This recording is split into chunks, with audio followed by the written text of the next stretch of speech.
ಗರ್ಭಿಣಿ ಮಹಿಳೆಯರಿಗೆ ಕೊಡುವಂಥದ್ದು, ಆ ರೀತಿ ಸರ್ವ ಜನಕ್ಕೂ ಮುಟ್ಟಿಸುವಂತಹ ವ್ಯವಸ್ಥೆ ಇವತ್ತು ಆಗಿದೆ.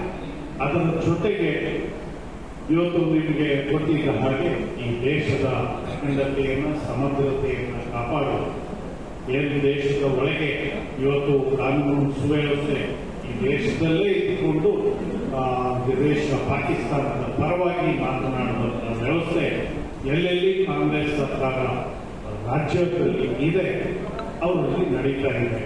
ಇತ್ತೀಚೆಗೆ ನಿಮಗೆಲ್ಲ ಗೊತ್ತಿದೆ, ಕರ್ನಾಟಕದ ವಿಧಾನಸೌಧ ಅಂದರೆ ಅದು ಒಂದು ದೇವಸ್ಥಾನ ಅಂತ ಲೆಕ್ಕ. ಆ ದೇವಸ್ಥಾನದ ಒಳಗೆ ಯಾರೋ ಒಬ್ಬರು ರಾಜ್ಯಸಭಾ ಸದಸ್ಯರಲ್ಲಿ ಆಯ್ಕೆ ಆಗ್ತಾರೆ. ಎಲ್ಲ ವಿಧಾನಸಭಾ ಸದಸ್ಯರು ಮತದಾನ ಮಾಡಿ ಅದರ ಒಳಗೆ ಪಾಕಿಸ್ತಾನದ ಪರವಾಗಿ ಜಯಘೋಷವನ್ನು ಮಾಡ್ತಾರೆ.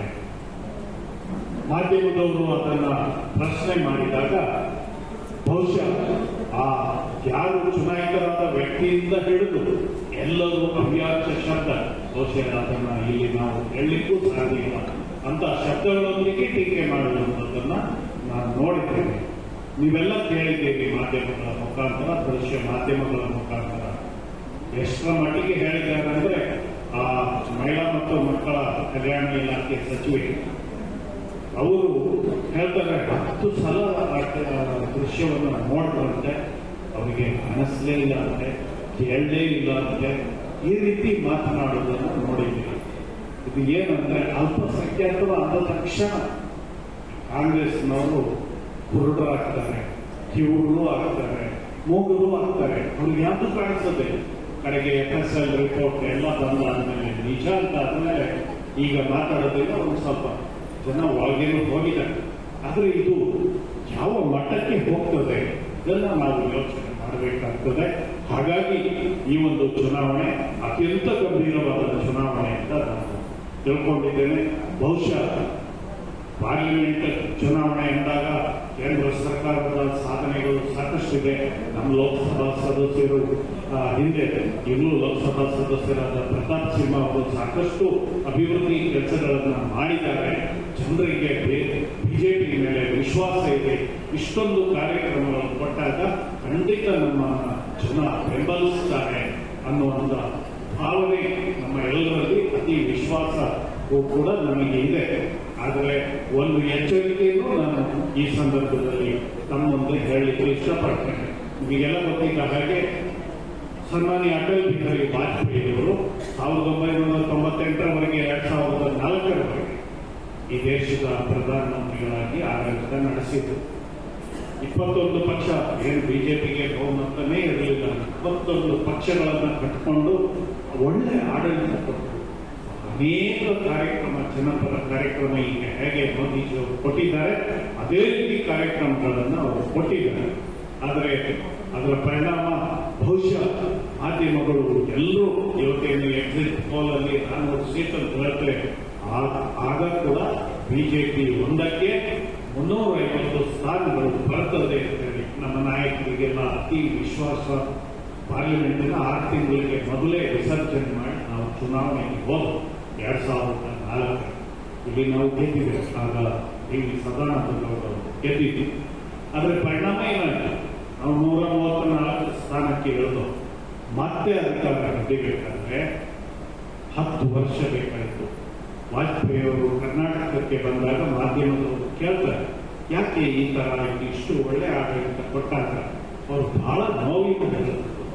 ನಾನು ಅನೇಕ ಕಾರ್ಯಕ್ರಮಗಳನ್ನು ಕೊಟ್ಟೆ, ಜನಪರ ಕಾರ್ಯಕ್ರಮಗಳನ್ನು ಕೊಟ್ಟೆ, ಈ ದೇಶದ ಮೇಲೆ ಇದ್ದಂಥ ಸಾಲವನ್ನು ಮುಗಿಸಿದೆ, ಎಲ್ಲವನ್ನೂ ಮಾಡಿದೆ.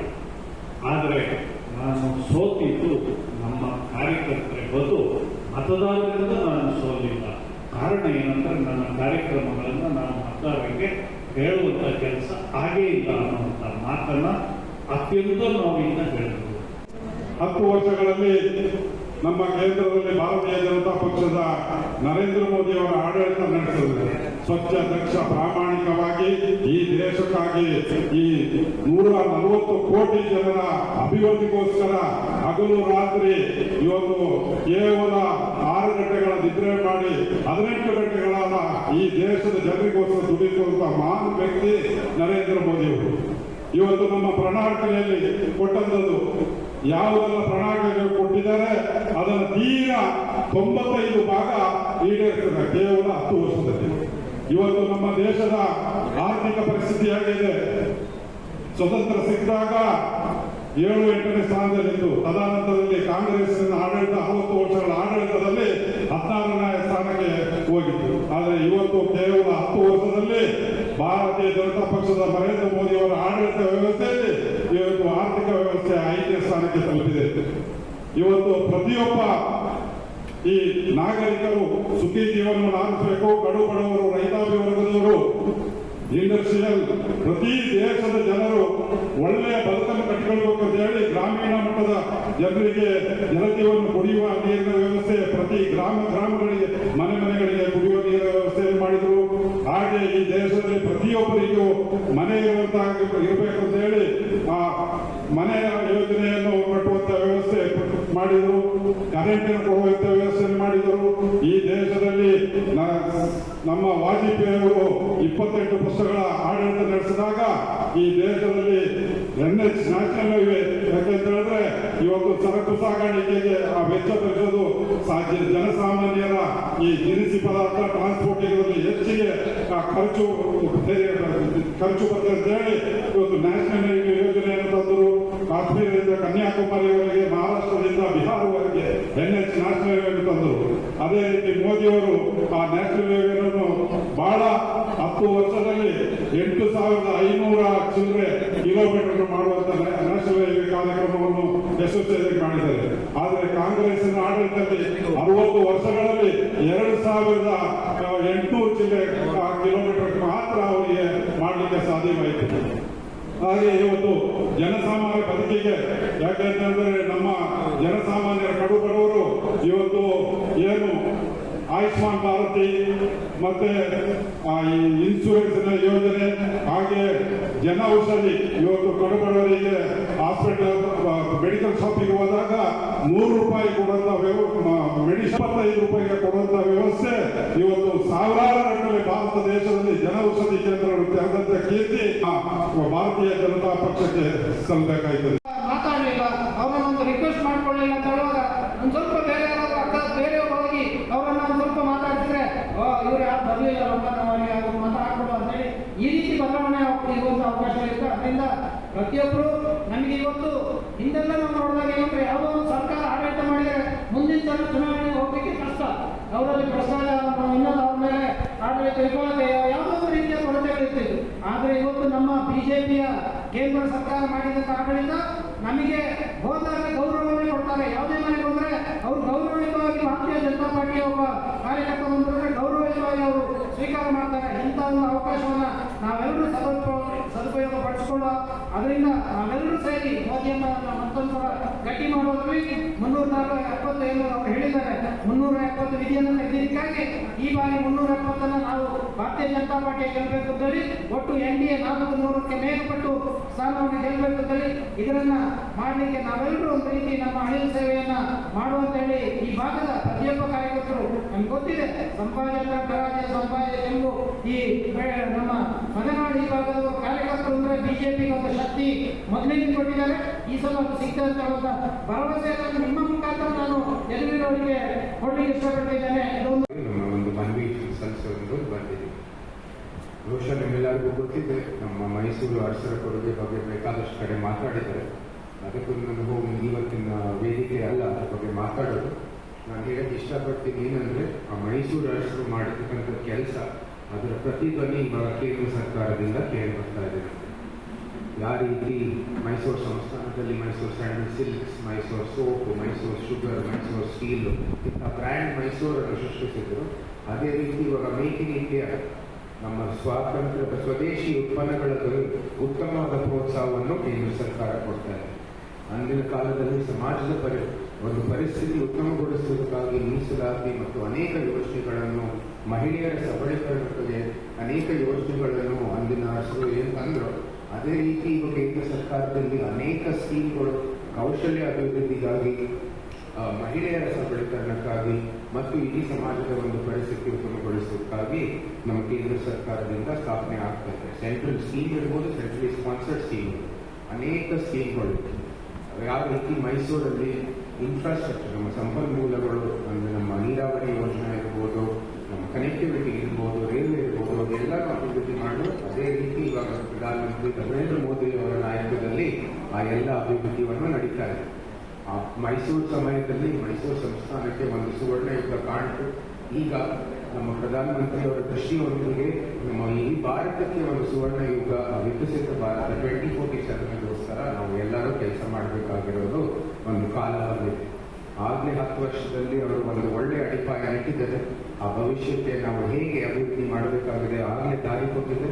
ನಾವೆಲ್ಲರ ಜೊತೆಗೆ ಕೈ ಜೋಡಿಸಿ ನಮ್ಮ ಎಲ್ಲ ಕೆಲಸವೊಂದಿಗೆ ನಾವು ಒಂದು ಮಾತು ಹೇಳ್ಬೋದು.